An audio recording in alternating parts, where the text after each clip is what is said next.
तू साहिब गुणी निधाना,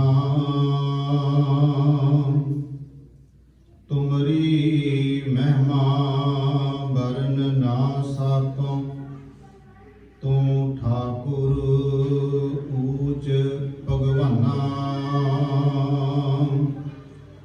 धन वाहिगुरु साहिब जी।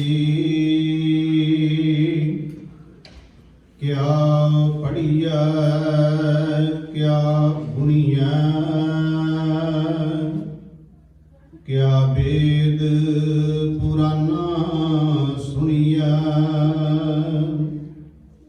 पढ़े सुने क्या होई, जो सहज ना मिलियो सोई। हर का नाम ना जपस गवारा, क्या सोच है बारंबारा। रहाओ अंधियारे दीपक चहिया, एक वस्त अगोचर लहिया। वस्त अगोचर पाई, घट दीपक रहया समाई। कह कबीर अब जानिया, जब जानिया तो मन मानिया। मन माने लोग ना पतीजै, ना पतीजै तो क्या कीजै। कह कबीर अब जानिया, जब जानिया तो मन मानिया। मन माने लोग ना पतीजै, ना पतीजै तो क्या कीजै। परम सन्मानयोग चबर शतर तखत दे मालक जुगो जुग अटल। धन धन सतगुरु गुरु ग्रंथ साहिब महाराज जी की पावन पवित्र हजूरी अंदर सुभाएमान गुरु सवारे सतसंगी जनों। सतगुरु गुरु ग्रंथ साहिब महाराज जी की रहमत बख्शिश हुई है। हफ्तावारी गुरमत समागम दियां आप जी हाजरियां भर के सतगुरां दी पावन पवित्र गुरबाणी का पाठ गुरबाणी कीर्तन सरवण किया है। आओ साध संगत शब्द विचार नाल जुड़िए। करो कृपा सारे माई भाई, आशीष बख्शो ते प्यार सहता खोजी। वाहिगुरु जी का खालसा, वाहिगुरु जी की फतेह।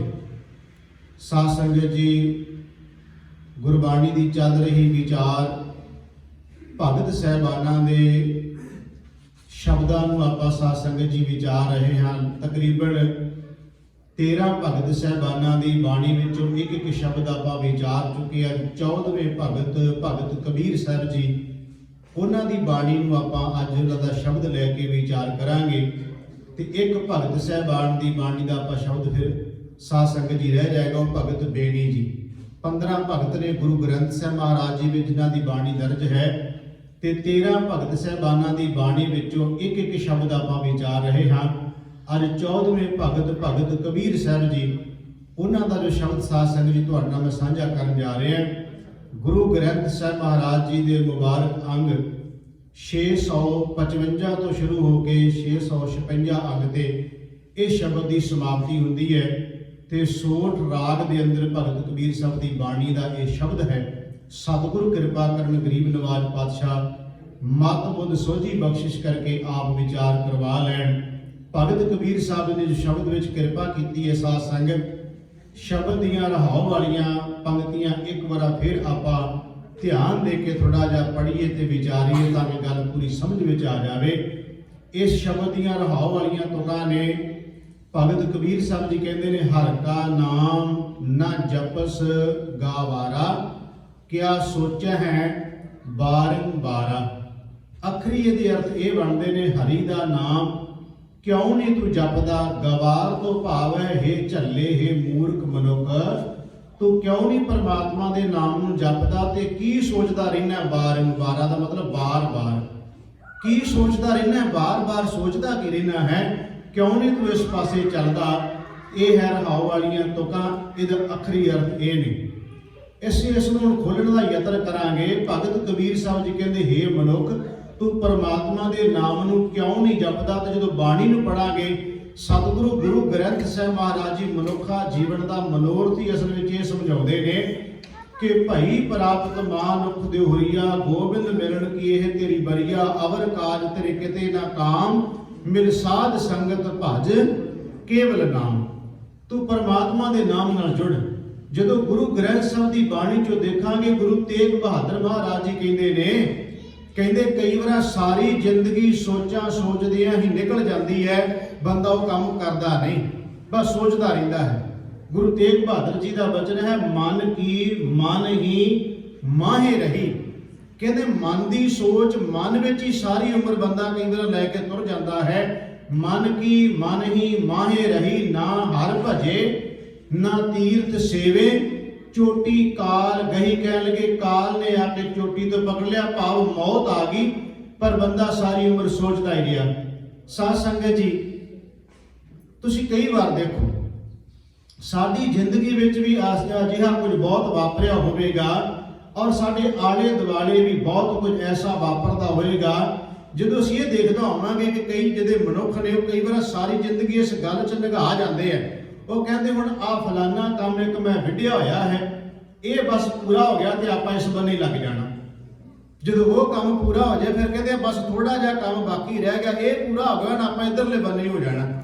ਇਉਂ ਕਹਿ ਲਓ, ਕਈ ਵਾਰ ਬੰਦਾ ਇਹ ਸੋਚਦਾ ਹੈ ਵੀ ਚਲੋ ਹੁਣ ਬੱਚੇ ਹੋ ਗਏ, ਕਹਿ ਲਗੇ ਪੜ੍ਹਾ ਲਿਖਾ ਲਈਏ ਫਿਰ ਆਪਾਂ ਤੇ ਫ੍ਰੀ ਆ। ਪੜ੍ਹਾ ਲਿਖਾ ਲਏ ਫਿਰ ਕਹਿੰਦਾ ਹੁਣ ਬਸ ਵਿਆਹੇ ਗਏ ਤੇ ਆਪਾਂ ਫ੍ਰੀ ਹੋ ਜਾਣਾ।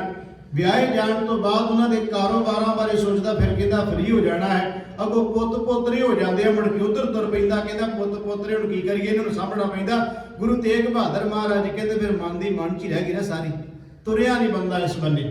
ਗੁਰੂ ਨਾਨਕ ਸਾਹਿਬ ਦਾ ਇੱਕ ਬਚਨ ਹੈ, ਸਾਧ ਸੰਗਤ ਸ਼ਬਦ, ਉਹਦੇ ਵਿੱਚ ਮੇਰੇ ਸਾਹਿਬ ਨੇ ਮਨੁੱਖ ਦੇ ਜਨਮ ਤੋਂ ਲੈ ਕੇ ਅੰਤ ਮਰਨ ਤੱਕ ਦਾ ਜ਼ਿਕਰ ਸਾਰਾ ਇੱਕ ਲਿਸਟ ਬਣਾ ਦਿੱਤੀ। ਗੁਰੂ ਨਾਨਕ ਸਾਹਿਬ ਮਹਾਰਾਜ ਨੇ ਕਹਿੰਦੇ ਕਰ ਕੀ ਰਿਹਾ ਬੰਦਾ। ਪਹਿਲੇ ਪਿਆਰ ਲੱਗਾ ਥਨ ਦੁੱਧ, ਦੂਜੇ ਮਾਏ ਬਾਪ ਕੀ ਸੁਧ, ਤੀਜੇ ਭਈਆ ਭਾਬੀ ਬੇਬ, ਚੌਥੇ ਪਿਆਰ ਉਪੰਨੀ ਖੇਡ, ਪੰਜਵੇਂ ਖਾਣ ਪੀਣ ਕੀ ਧਾਤ, ਛੇਵੇਂ ਕਾਮ ਨ ਪੁੱਛੇ ਜਾਤ, ਸਤਵੇਂ ਸੰਝ ਕੀਆ ਘਰ ਵਾਸ, ਅੱਠਵੇਂ ਕ੍ਰੋਧ ਹੁਆ ਤਨ ਨਾਸ, ਨੌਵੇਂ ਧੌਲੇ ਉਬੇ ਸਾਹ, ਦਸਵੇਂ ਦੱਦਾ ਹੁਆ ਸਵਾ, ਗਏ ਸੰਗੀਤ ਪੁਕਾਰੀ ਧਾ, ਉੱਡਿਆ ਹੰਸ ਦਸਾਏ ਰਾਹ, ਆਇਆ ਗਿਆ ਮੋਇਆ ਨਾਉ, ਪਿਛੇ ਪਤਲ ਸਤਿਓ ਕਾਵ, ਨਾਨਕ ਮਨਮੁਖ ਅੰਧ ਪਿਆਰ ਬਾਝ, ਗੁਰੂ ਡੁਬਾ ਸੰਸਾਰ। ਗੁਰੂ ਨਾਨਕ ਦੇਵ ਮਹਾਰਾਜ ਜੀ ਕਹਿੰਦੇ ਜਨਮ ਤੋਂ ਲੈ ਕੇ ਜਨਮ ਹੋ ਗਿਆ, ਬਾਅਦ ਵਿੱਚ ਪਰਿਵਾਰ ਨਾਲ ਮਾਂ-ਬਾਪ ਦੀ ਸਮਝ ਆਈ, ਭੈਣਾਂ ਭਰਾਵਾਂ ਦੀ ਸਮਝ ਆਈ, ਫਿਰ ਖੇਡਣ ਮੱਲਣ 'ਚ ਲੱਗ ਗਿਆ, ਫਿਰ ਪਰਿਵਾਰ ਵਾਲਾ ਬਣ ਗਿਆ। ਸਤਿਗੁਰੂ ਮਹਾਰਾਜ ਜੀ ਕਹਿੰਦੇ ਫਿਰ ਬਿਰਧ ਹੋ ਗਿਆ, ਆਖਰਕਾਰ ਮੌਤ ਆਈ ਤੇ ਬੰਦਾ ਸੰਸਾਰ ਤੋਂ ਤੁਰ ਗਿਆ। ਭਗਤ ਕਬੀਰ ਸਾਹਿਬ ਜੀ ਕੀ ਕਹਿ ਰਹੇ ਨੇ ਸ਼ਬਦ ਵਿੱਚ? ਉਹ ਕਹਿੰਦੇ ਨੇ ਹਰੀ ਦਾ ਨਾਮ ਤੂੰ ਮਨੁੱਖ ਕਿਉਂ ਨਹੀਂ ਜਪਦਾ, ਇਸ ਬੰਨੇ ਕਿਉਂ ਨਹੀਂ ਤੂੰ ਤੁਰਦਾ, ਬਾਰ-ਬਾਰ ਕੀ ਸੋਚਾਂ ਸੋਚਦਾ ਰਹਿੰਦਾ ਹੈ। ਆਪਣੀਆਂ ਸਾਰੀਆਂ ਸੋਚਾਂ ਛੱਡ ਕੇ ਪਰਮਾਤਮਾ ਵਾਲੇ ਬੰਨੇ ਤੁਰ। ਜਦੋਂ ਭਗਤ ਕਬੀਰ ਸਾਹਿਬ ਦੀ ਬਾਣੀ ਨੂੰ ਤੱਕੀਏ ਤੇ ਸਾਧ ਸੰਗਤ ਜੀ ਉਹ ਇਸ ਤੱਕ ਕਹਿੰਦੇ ਨੇ, ਜੇ ਜ਼ਿਆਦਾ ਨਹੀਂ ਤੇ ਕਹਿਣ ਲੱਗੇ 6 ਮਿੰਟ ਵੀ ਨਹੀਂ ਤੇਰੇ ਕੋਲ ਨਿਕਲਦੇ। ਕਬੀਰ ਸਾਹਿਬ ਦਾ ਵਚਨ ਕਹਿੰਦੇ 6 ਮਿੰਟ ਦਾ ਸਮਾਂ ਵੀ ਨਹੀਂ ਤੂੰ ਕੱਢ ਸਕਦਾ। ਕਬੀਰ ਏਕ ਘੜੀ ਆਦੀ ਘੜੀ, ਆਦੀ ਹੂੰ ਤੇ ਆਦ ਭਗਤਨ ਸੇਤੀ, ਗੋਸ਼ਟੇ ਜੋ ਕੀਨੇ ਸੋ ਲਾਭ। ਕਹਿਣ ਲੱਗੇ ਅੱਧੀ ਤੋਂ ਅੱਧੀ ਘੜੀ ਜੇ ਵੇਖੀਏ 6 ਮਿੰਟ ਬਣਦੇ ਨੇ। ਜੇ 5-6 ਮਿੰਟ ਦਾ ਸਮਾਂ ਵੀ ਤੇਰੇ ਕੋਲੋਂ ਨਹੀਂ ਨਿਕਲਦਾ ਤੇ ਤੂੰ ਫਿਰ ਕਰੇਗਾ ਕੀ? ਜਦੋਂ ਭਗਤ ਕਬੀਰ ਸਾਹਿਬ ਦੇ ਬਚਨਾਂ ਨੂੰ ਦੇਖੀਏ, ਉਹ ਕਹਿੰਦੇ ਕਬੀਰ ਮਾਨਸ ਜਨਮ ਦੁਲੱਭ ਹੈ, ਹੋਏ ਨਾ ਬਾਰੈ ਬਾਰ, ਜੋ ਬਨ ਫਲ ਪਾਕੇ ਭੂਏ ਗ੍ਰਹਿ ਬੌਰ ਨਾ ਲਾਗੈ। ਡਾਰ ਕਹਿਣ ਲੱਗੇ ਜਿਵੇਂ ਫਲ ਪੱਕ ਕੇ ਜ਼ਮੀਨ ਤੇ ਡਿੱਗ ਪਿਆ, ਟਾਹਣੀ ਨਾ ਲੱਗਦਾ ਨਹੀਂ। ਇਹ ਮਨੁੱਖਾ ਜੀਵਨ ਦਾ ਵੀ ਕੀ ਪਤਾ ਸਾਧ ਸੰਗਤ ਮਿਲਿਆ ਹੈ, ਇਹਨੂੰ ਸੰਭਾਲੀਏ। ਇੱਕ ਗੱਲ ਹੋਰ ਧਿਆਨ 'ਚ ਰੱਖਿਓ ਜੀ, ਨਾ ਤੇ ਜਨਮ ਤੋਂ ਪਹਿਲਾਂ ਸਾਡੇ ਕੁਝ ਵਸ ਹੈ ਤੇ ਨਾ ਮਰਨ ਤੋਂ ਬਾਅਦ।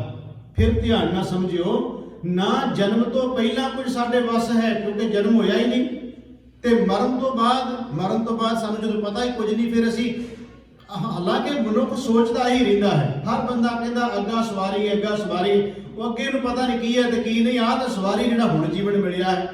ਆਮ ਤੌਰ ਤੇ ਤੁਸੀਂ ਕਈ ਵਾਰ ਦੇਖੋ ਸਵਾਲ ਵੀ ਇਹੀ ਹੁੰਦੇ ਨੇ ਵੀ ਅੱਗੇ ਕੀ ਹੋਏਗਾ ਜੀ, ਕੋਈ ਲੇਖਾ ਪੁੱਛੇਗਾ ਜੀ ਕੀ ਲੈਣਾ ਸੀ ਇਹਨਾਂ ਚੱਕਰਾਂ 'ਚ, ਪੁੱਛੇਗਾ ਨਹੀਂ ਪੁੱਛੇਗਾ। ਜਿਹੜਾ ਜੀਵਨ ਮਿਲਿਆ, ਜਿਹੜੇ ਜੀਵਨ ਹੁਣ ਜਿਉਂ ਰਹੇ ਆ, ਇਹਨੂੰ ਤਾਂ ਸੋਹਣੇ ਢੰਗ ਨਾਲ ਜਿਉ ਲਈਏ। ਅਸੀਂ ਅਗਲੇ ਵਾਸਤੇ ਕਾਹਦਾ ਸੋਚਦੇ ਰਹਿੰਦੇ, ਕਾਹਦਾ ਫਿਕਰ ਸਾਨੂੰ ਪਿਆ ਹੋਇਆ ਹੈ। ਤੋ ਸਤਿਗੁਰੂ ਦੀ ਬਾਣੀ ਭਗਤ ਕਬੀਰ ਸਾਹਿਬ ਜੀ ਕਹਿੰਦੇ ਥੋੜਾ ਜਿਹਾ ਸਮਾਂ ਵੀ ਜੇ ਕੱਢ ਲਈਏ ਪਰਮਾਤਮਾ ਦੇ ਨਾਮ ਲਈ, ਇਹਦਾ ਵੀ ਬੜਾ ਵੱਡਾ ਲਾਭ ਹੈ। ਉਹਨਾਂ ਤੋਂ ਬੜਾ ਪਿਆਰੇ ਆਪਣੇ ਸ਼ਲੋਕਾਂ ਵਿੱਚ ਪ੍ਰਮਾਣ ਦਿੱਤਾ ਹੈ, ਔਰ ਪ੍ਰਮਾਣ ਜੋ ਦਿੱਤਾ ਸਾਧ ਸੰਗਤ ਜੀ ਬੜਾ ਕਮਾਲ ਦਾ ਹੈ। ਭਗਤ ਕਬੀਰ ਸਾਹਿਬ ਜੀ ਕਹਿੰਦੇ ਦੇਖੋ, ਜੇ ਅਸੀਂ ਥੋੜਾ ਜਿਹਾ ਸਮਾਂ ਵੀ ਇਸ ਬੰਨੇ ਲਾ ਦਈਏ ਤੇ ਉਹ ਸਾਡਾ ਅਜਾਈ ਨਹੀਂ ਜਾਏਗਾ, ਨਿਰਫਲ ਨਹੀਂ ਜਾਏਗਾ ਕਦੇ ਵਾਸਤੇ। ਉਹਦੇ ਤੇ ਬੜੀ ਪਿਆਰੀ ਉਦਾਹਰਨ ਦਿੱਤੀ ਹੈ। ਕਹਿਣ ਲੱਗੇ ਇੱਕ ਬੀਬੀ ਨੇ ਆਪਣੇ ਘਰੋਂ ਕੁਝ ਦਾਣੇ ਲਏ। ਕਬੀਰ ਸਾਹਿਬ ਜੀ ਕਹਿੰਦੇ ਆਪਣੇ ਘਰੋਂ ਥੋੜੇ ਜਿਹੇ ਦਾਣੇ ਲਏ ਤੇ ਪੀਣ ਵਾਸਤੇ ਕਿਸੇ ਗੁਆਂਢਣ ਦੇ ਘਰ ਚਲੀ ਗਈ, ਕਿਉਂਕਿ ਪੁਰਾਣੇ ਸਮਿਆਂ ਵਿੱਚ ਹੱਥ ਨਾਲ ਚੱਕੀ ਆਪਾਂ ਦੇਖਦੇ ਵਿੱਚ ਚਲਾ ਕੇ ਆਟਾ ਪੀਸਿਆ ਜਾਂਦਾ ਸੀ। ਕਹਿਣ ਲੱਗੇ ਕੁਝ ਦਾਣੇ ਲਏ ਤੇ ਗੁਆਂਢਣ ਭੈਣ ਦੇ ਘਰੇ ਚਲੇ ਗਈ, ਉੱਥੇ ਜਾ ਕੇ ਆਟਾ ਪੀਣਾ ਸ਼ੁਰੂ ਕਰ ਦਿੱਤਾ। ਕਬੀਰ ਸਾਹਿਬ ਜੀ ਕਹਿੰਦੇ ਉਧਰੋਂ ਬਰਸਾਤ ਵੀ ਸ਼ੁਰੂ ਹੋ ਗਈ। ਇਹਨੇ ਆਟਾ ਪੀਸ ਕੇ ਤਿਆਰ ਕੀਤਾ, ਕੱਪੜੇ ਵਿੱਚ ਬੰਨ ਲਿਆ ਤੇ ਉਧਰੋਂ ਬਰਸਾਤ ਆਉਣ ਲੱਗ ਪਈ। ਕਹਿਣ ਲੱਗੇ ਥੋੜਾ ਸਮਾਂ ਰੁਕ ਗਈ, ਗੱਲਾਂ ਬਾਤਾਂ ਕਰਨ ਲੱਗ ਪਈ। ਤੇ ਬੀਬੀਆਂ ਨੂੰ ਇੱਕ ਸੁਭਾਅ ਹੈ, ਇੱਕ ਆਦਤ ਹੈ, ਕੁਦਰਤੀ ਹੈ।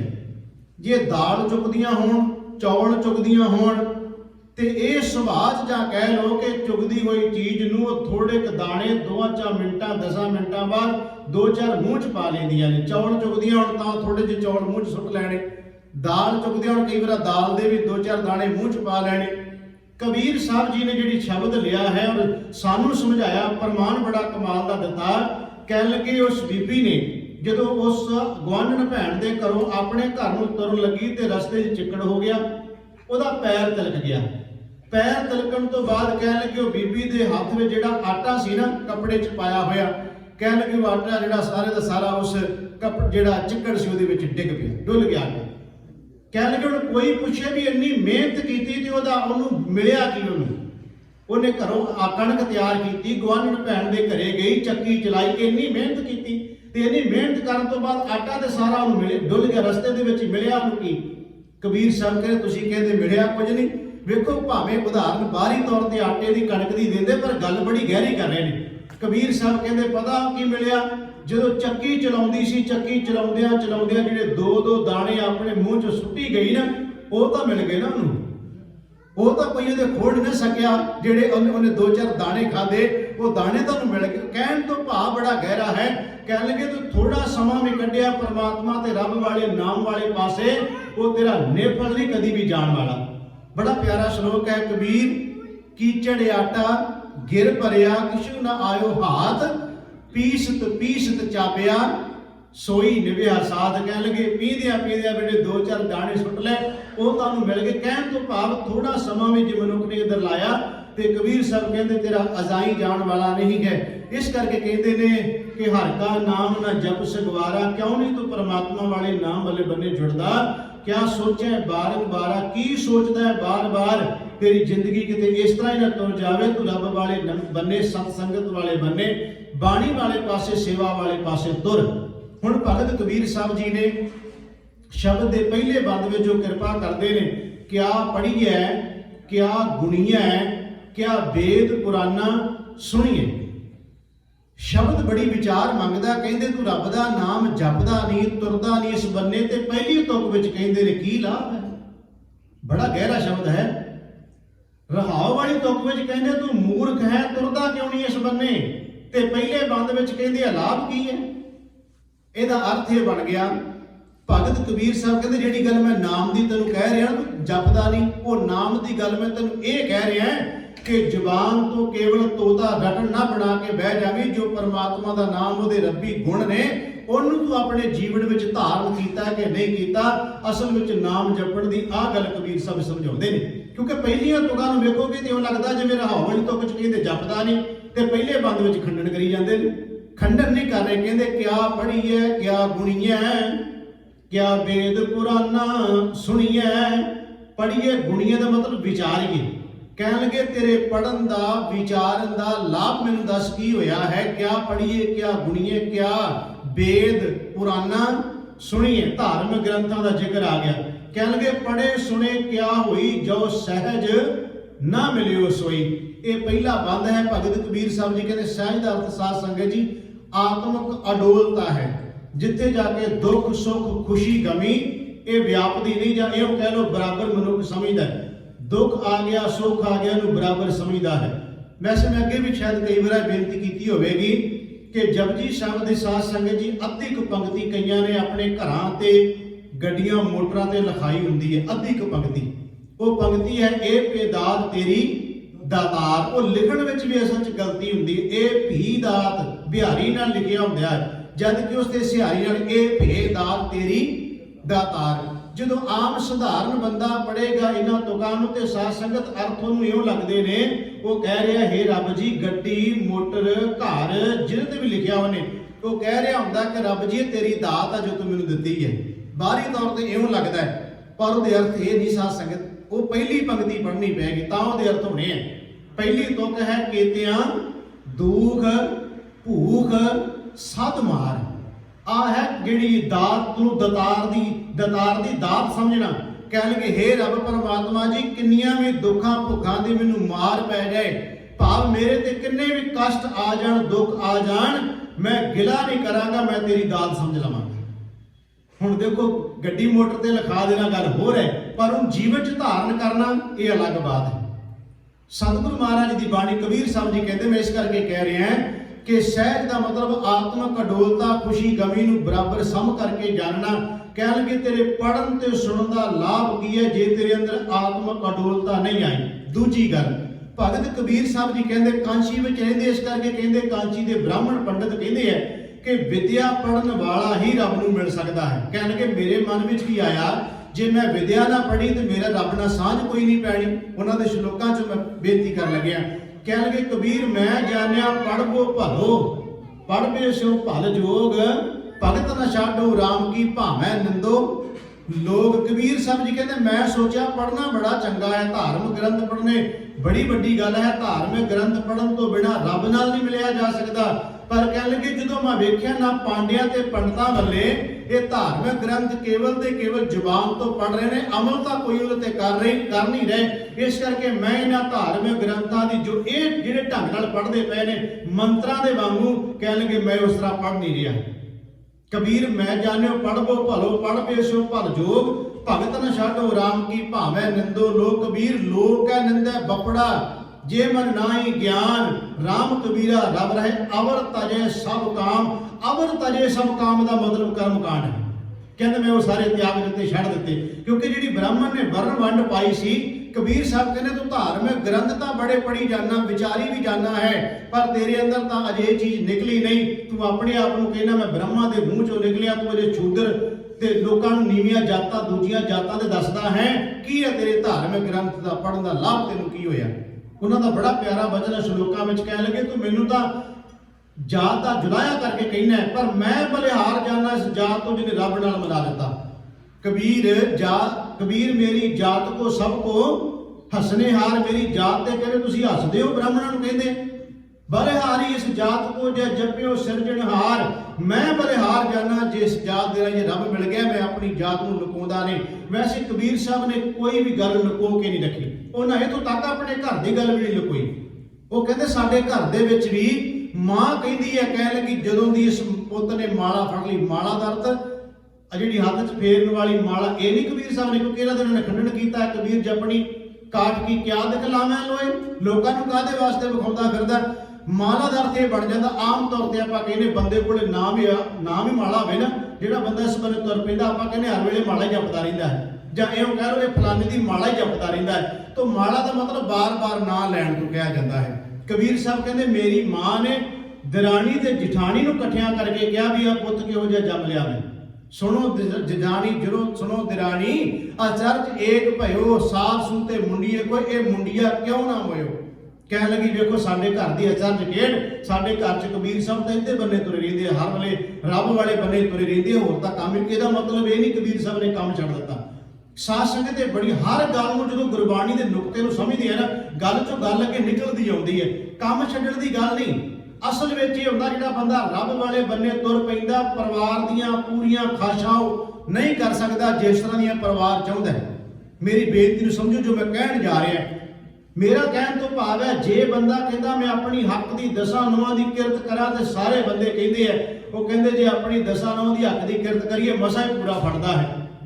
ਤੇ ਹੁਣ ਜੇ ਬੰਦਾ ਚਾਹੁੰਦਾ ਹੈ ਕਿ ਪਰਿਵਾਰ ਦੀਆਂ ਸਾਰੀਆਂ ਖਾਸ਼ਾਂ, ਹੁਣ ਬੱਚਾ ਕਹਿੰਦਾ, ਮੁੰਡਾ ਕਹਿੰਦਾ ਪਾਪਾ ਮੈਂ ਤਾਂ ਆ ਨਵਾਂ ਜਿਹੜਾ ਆਈਫੋਨ ਆਇਆ ਇਹ ਹੀ ਲੈਣਾ, ਤੇ ਜੇ ਜੋ 1400-1500 $2000 ਦਾ ਹੋਵੇ ਇੰਡੀਆ ਦੇ ਵਿੱਚ, ਕਿਸੇ ਲੈਣਾ ਤੇ ਲੱਖ, ਸਵਾ ਲੱਖ, 1.5 ਲੱਖ ਦਾ ਹੋਵੇਗਾ, ਤੇ ਜਿਹੜੇ ਬਾਪੂ ਦੀ ਕਮਾਈ ਮਸਾਂ 40-50 ਹਜ਼ਾਰ ਹੋਵੇਗੀ, ਤਾਂ 1.5 ਲੱਖ ਦਾ ਮੋਬਾਈਲ ਕਿੱਥੋਂ ਲੈ ਦੇਗਾ ਆਪਣੇ ਪੁੱਤ ਨੂੰ? ਤੇ ਫਿਰ ਆਪੇ ਉਹ ਕਹੇਗਾ ਮੇਰਾ ਪਿਓ ਕਾਹਦਾ ਹੋਇਆ ਤੂੰ ਜੇ ਮੈਨੂੰ ਮੋਬਾਈਲ ਲੈ ਕੇ ਦੇਣਾ? ਉਹ ਕਹੇਗਾ ਜੇ ਮੈਨੂੰ 2 ਲੱਖ ਦਾ ਮੋਟਰਸਾਈਕਲ ਬੁਲਟ ਨਹੀਂ ਲੈ ਕੇ ਦੇਣਾ ਕਾਹਦਾ ਮੇਰਾ ਪਿਓ ਹੈ? ਤੇ ਬੀਬੀ ਕਹੇਗੀ ਜੇ ਤੂੰ ਮੈਨੂੰ ਹਾਰ ਨਹੀਂ ਸੋਨੇ ਦਾ ਬਣਾ ਕੇ ਦੇਣਾ ਤਾਂ ਕਾਹਦਾ ਮੇਰਾ ਪਤੀ ਹੈ? ਕਮਾਈ ਕਾਹਦੀ ਕਰਦਾ ਜੇ ਸੋਨੇ ਦਾ ਮੈਨੂੰ ਹਾਰ ਨਹੀਂ, ਚੂੜੀਆਂ ਨਹੀਂ ਬਣਾ? ਮੇਰਾ ਕਹਿਣ ਤੋਂ ਸਿਰਫ ਭਾਵ ਇਹ ਹੈ ਕਿ ਜਦੋਂ ਬੰਦਾ ਇਹਨਾਂ ਚੀਜ਼ਾਂ ਨੂੰ ਵੇਖਦਾ, ਫਿਰ ਉਹ ਕਹਿੰਦਾ ਵੀ ਹੁਣ ਘਰ ਦੀਆਂ ਖਾਸ਼ਾਂ ਨੂੰ ਪੂਰੀਆਂ ਕਰਨੀਆਂ, ਫਿਰ ਕਹਿੰਦਾ ਚਲੋ ਇੱਧਰ ਉੱਧਰੋਂ ਕਰ ਲਓ, ਉੱਤੋਂ ਹੇਠ ਹੋਰ ਕੀ ਹੈ? ਫਿਰ ਬੰਦਾ ਉਹ ਕਰਨ ਲੱਗ ਪੈਂਦਾ, ਜਿਹਨੂੰ ਕਬੀਰ ਸਾਹਿਬ ਕਹਿੰਦੇ ਮੈਂ ਕਰਦਾ ਨਹੀਂ। ਕਬੀਰ ਸਾਹਿਬ ਦਾ ਬਚਨ ਹੈ, ਕਹਿੰਦੇ ਬਹੁ ਪਰਪੰਚ ਕਰ ਪਰ ਧਰ ਲਿਆ ਮੈਂ, ਸੁਖਤਾਰਾ ਪੈ ਆਨ ਲਟਾਵੇਂ, ਮਨ ਮੇਰੇ ਭੁੱਲੇ ਕਪਟ ਨਾ ਕੀਜੇ, ਅੰਤ ਨਵੇਰਾ ਤੇਰੇ ਜੀ ਪੈ ਲੀਜੈ। ਪੁੱਛਿਆ ਤੇ ਮੈਨੂੰ ਜਾਣਾ ਕਾਹਦੇ ਵਾਸਤੇ? ਪਰਿਵਾਰ ਵਾਸਤੇ ਇੰਨਾ ਕੁਝ ਜਖੜ ਜਾਲਦਾ ਫਿਰਾਂ ਵੀ ਇਧਰੋਂ ਉਧਰੋਂ ਮਾਰ ਕੇ ਠੱਗੀਆਂ ਪਰਿਵਾਰ ਪਾਲਾਂ। ਕਿਉਂ ਪਾਲਾਂ? ਕਿਉਂਕਿ ਪਰਿਵਾਰ ਨੇ ਕਹਿਣਾ ਮੇਰਾ ਸਹਾਈ ਹੋ ਜਾਣਾ। ਆਹ ਹੈ ਗੱਲ ਜਿਹੜੀ ਕਬੀਰ ਸਾਹਿਬ ਜੀ ਸਮਝਾਉਂਦੇ। ਕਹਿੰਦੇ ਇਸ ਕਰਕੇ ਮੇਰੀ ਮਾਂ ਕਹਿੰਦੀ ਹੈ ਜਿਸ ਤਰ੍ਹਾਂ ਲੋਕਾਂ ਦੇ ਘਰਾਂ 'ਚ ਸਾਰਾ ਕੁਝ ਹੈਗਾ, ਆਪਣੇ ਘਰ 'ਚ ਕਿਉਂ ਨਹੀਂ? ਘਰ ਵਾਲੀ ਵੀ ਨਾਰਾਜ਼ ਹੁੰਦੀ ਹੈ। ਬਾਣੀ 'ਚੋਂ ਕਹਿ ਰਿਹਾ, ਕੋਲੋਂ ਨਹੀਂ। ਕਬੀਰ ਸਾਹਿਬ ਦੀ ਪਤਨੀ ਨੇ ਵੀ ਕਿਹਾ, ਕਹਿਣ ਲੱਗੀ ਲੜਕੀ ਲੜਕਣ ਖੈਬੋ ਨਾਹੀਂ, ਸ਼ਬਦ ਹੈ। ਕਹਿੰਦੀ ਇਹਨੂੰ ਆਪਣੇ ਬੱਚਿਆਂ ਦਾ ਫਿਕਰ ਹੀ ਕੋਈ ਨਹੀਂ, ਨਿਆਣਿਆਂ ਦਾ ਇਹਨੂੰ ਕੋਈ ਧਿਆਨ, ਇਹਦਾ ਧਿਆਨ ਹੀ ਉਧਰ ਆਪਣੇ ਬੱਚਿਆਂ ਵੱਲੇ ਨਹੀਂ ਹੈਗਾ। ਤੇ ਕਹਿਣ ਲੱਗੇ ਹੁੰਦਾ ਕੀ ਹੈ? ਇੱਕ ਦੋ ਮੰਦਰ, ਇੱਕ ਦੋ ਬਾਟ, ਮੰਦਰ ਮੈਨੇ ਘਰ, ਬਾਟ ਮੈਨੇ ਰਸਤਾ। ਕਹਿੰਦੀ ਇੱਕ ਦੋ ਘਰ 'ਚ ਬੈਠੇ ਹੁੰਦੇ ਆ ਤੇ ਇੱਕ ਦੋ ਤੁਰੇ ਆਉਂਦੇ ਹੁੰਦੇ। ਚਲੋ ਕਬੀਰ ਸਾਹਿਬ ਦੇ ਘਰੇ ਚੱਲੀਏ, ਜਾ ਕੇ ਕੋਈ ਰੱਬ ਦੀ ਗੱਲ ਹੀ ਪੁੱਛਦੇ ਆ, ਨਾਲੇ ਉਥੋਂ ਫੁਲਕਾ ਪਾਣੀ ਛਕਾਂਗੇ। ਕਹਿਣ ਲੱਗੇ ਇੱਕ ਦੋ ਮੰਦਰ, ਇੱਕ ਦੋ ਬਾਟ, ਹਮਕੋ ਸਾਥਰ ਉਨ ਕੋ ਖਾਟ। ਸੱਥਰ ਦਾ ਮਤਲਬ ਸਾਨੂੰ ਕਹਿੰਦਾ ਜ਼ਮੀਨ ਤੇ ਸੌ ਜਾਓ, ਹੁਣ ਉਹਨੂੰ ਕਹਿੰਦਾ ਮੰਜੀਆਂ ਢਾਹ ਕੇ ਦਿਓ। ਤੇ ਭਗਤ ਕਬੀਰ ਸਾਹਿਬ ਦੀ ਪਤਨੀ ਕਹਿੰਦੀ ਇੱਥੇ ਬਸ ਥੋੜਾ, ਕਹਿੰਦੀ ਮੂੰਡ ਪਲੋਸ ਕਮਰ ਵੱਧ ਪੋਥੀ। ਕਹਿੰਦੀ ਇਸ ਤਰ੍ਹਾਂ ਟੰਡਾ ਸਵਾਰਦੇ ਆਉਂਦੇ ਆ, ਮੱਥੇ ਤੇ ਆਏ ਟੰਡਾ ਆਪਣੀਆਂ ਦੇ ਹੱਥ ਫੇਰਦੇ ਆਉਂਦੇ ਆ। ਤੇ ਕਹਿੰਦੇ ਕਮਰ ਦਾ ਮਤਲਬ ਕਾਸ਼ 'ਚ ਪੋਥੀਆਂ ਫੜੀਆਂ ਹੋਈਆਂ ਨੇ ਲੈ ਕੇ। ਜਦੋਂ ਕਬੀਰ ਸਾਹਿਬ ਨੂੰ ਪੁੱਛਾਂਗੇ ਇਹਦਾ ਕੀ ਅਰਥ ਬਣਦਾ, ਇਹਦਾ ਕੀ ਬਣਦਾ? ਕਹਿਣ ਲੱਗੇ ਉਹ ਸ਼ਬਦ ਕਬੀਰ ਸਾਹਿਬ ਦਾ, ਪਰ ਘਰ ਦੀ ਗੱਲ ਕਰਦੇ ਪਏ ਨੇ ਆਪਣੇ ਪਰਿਵਾਰ ਦੀ। ਕਹਿਣ ਲੱਗੇ ਮੂੰਡ ਪਲੋਸ ਕਮਰ ਵੱਧ ਪੋਥੀ, ਹਮਕੋ ਚਾਬਣ ਉਨ ਕੋ ਰੋਟੀ। ਕਹਿੰਦਾ ਸਾਨੂੰ ਕਹਿੰਦਾ ਤੁਸੀਂ ਭੁੱਜੇ ਹੋਏ ਦਾਣੇ ਖਾ ਲਓ, ਰੋਟੀਆਂ ਉਹਨਾਂ ਵਾਸਤੇ ਜਿਹੜੇ ਆਏ ਨੇ ਘਰੇ। ਹੁਣ ਜਿਸ ਘਰ 'ਚ ਇਦਾਂ ਹੋਵੇ ਤਾਂ ਫਿਰ ਉਹ ਉੱਥੇ ਤੁਹਾਨੂੰ ਪਤਾ ਹੀ ਹੈ ਫਿਰ ਹੱਲਾ ਗੁੱਲਾ ਤੇ ਹੋਣਾ ਹੀ ਹੋਣਾ।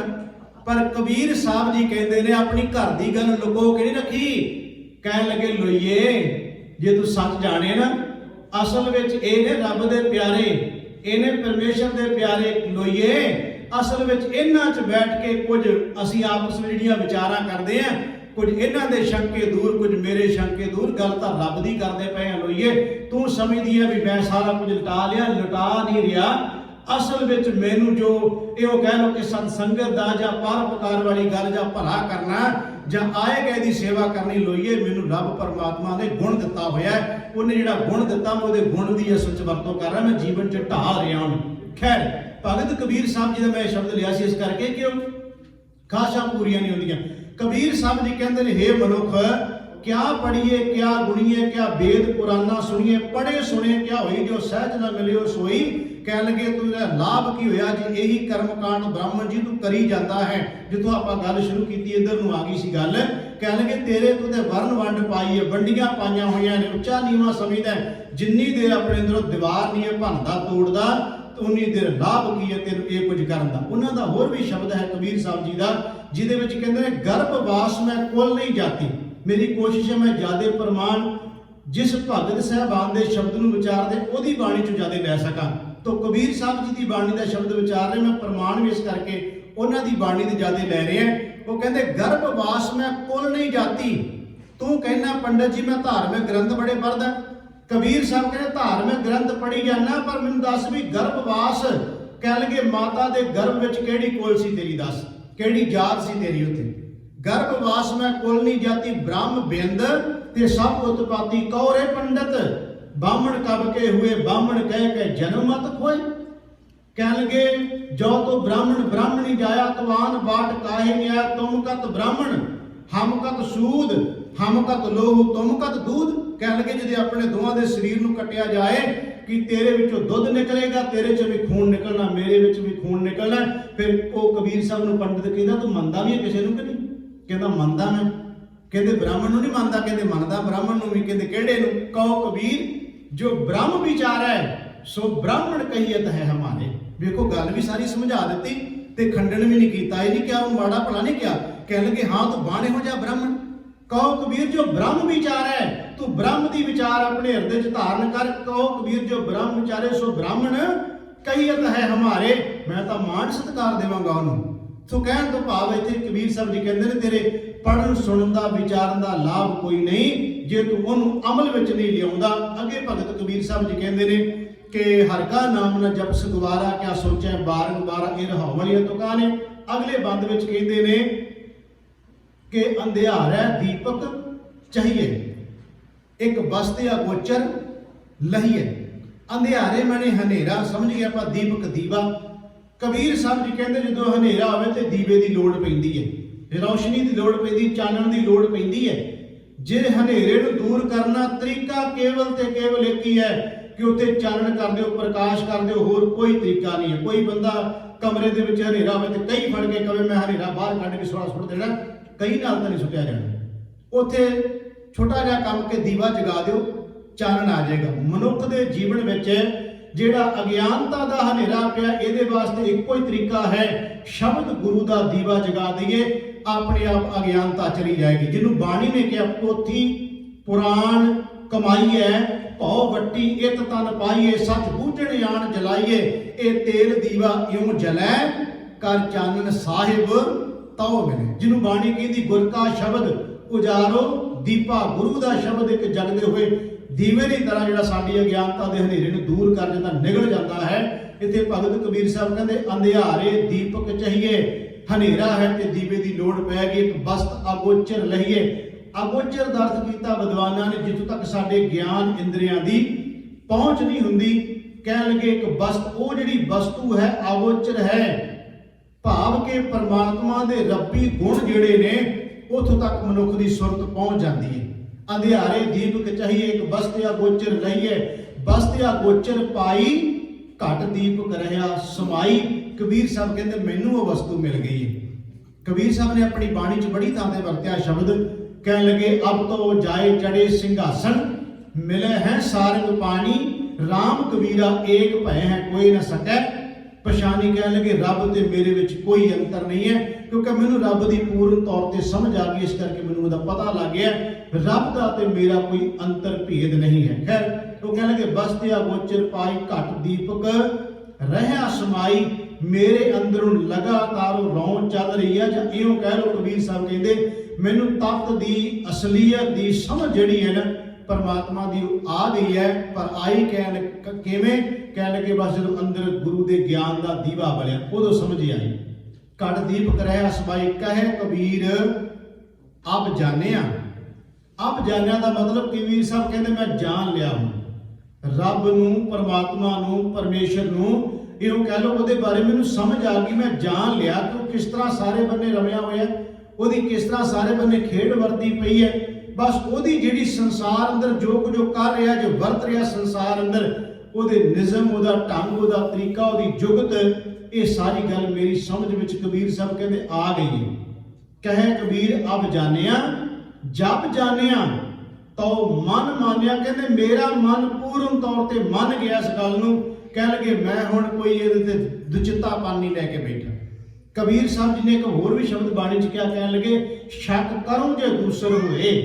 कह लगे मैं शक ते तां करना रब परमात्मा जी उहदे वर्गे दो चार हुण जो है ही एक है, उस एक नाल मेरी सांझ पै गई है। इस करके कह कबीर अब जानिया जब जानिया तो मन मानिया, मेरा मन पूर्ण तौर पर मन गया। पर अगलियां तुकां च कहंदे ने भगत कबीर साहब जी कहते कह कबीर अब जानिया जब जानिया तो मन मानिया, मन मानै लोग ना भतीजे।